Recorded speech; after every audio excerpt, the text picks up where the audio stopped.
Euh, le Malien de nature est un peuple combatif, un peuple extrêmement attaché à sa terre, à sa culture, à son histoire. Et c'est pourquoi vous verrez dans tous les récits de colonisation que la résistance a toujours été extrêmement farouche. Pas seulement au Mali, mais dans tout le Mali. Je vous donnerai des exemples précis. C'est le cas de l'Almami Samori Touré, c'est le cas du cheikh Amaoula Haïdara, père du shérif Bouye Haïdara. Tafa Sirga, nous avons encore de sombres souvenirs sur tous les morts qu'il y a eu là-bas. Mais le plus important, c'est que l'esprit est demeuré.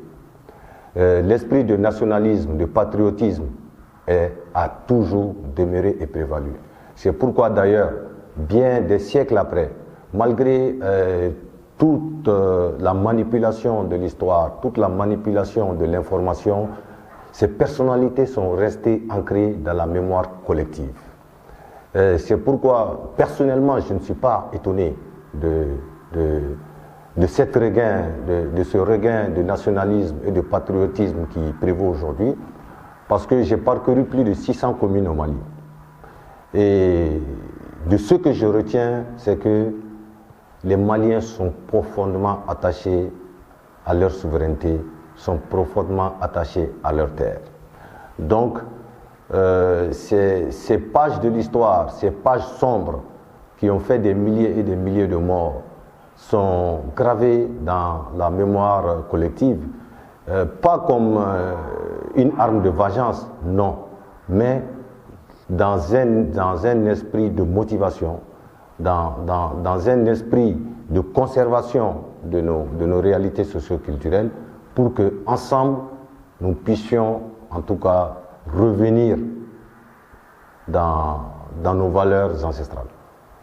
C'est la preuve qu'ils n'ont pas réussi, c'est qu'aujourd'hui le Mali est en train de se retrouver autour de ses valeurs anciennes. Le Mali est en train de rebâtir sa vision, sa constitution autour des textes anciens et autour de ce qui est vécu. Et aujourd'hui, si vous voyez que l'influence de l'Occident a énormément baissé sur le Mali, c'est parce que les Maliens ont décidé de prendre en main leur communication en langue locale. Aujourd'hui, nos communications sont plus pertinentes parce que nous nous adressons aux Maliens en Bambara. Nous leur parlons en Bambara. Nous leur expliquons les choses en Bambara et nous nous comprenons. Je parle de l'exemple du Bambara, mais nous faisons de même avec les Soraï, avec les Peuls, avec les Touaregs, avec les Soninké, avec toutes les communautés et toutes les langues vivantes au Mali.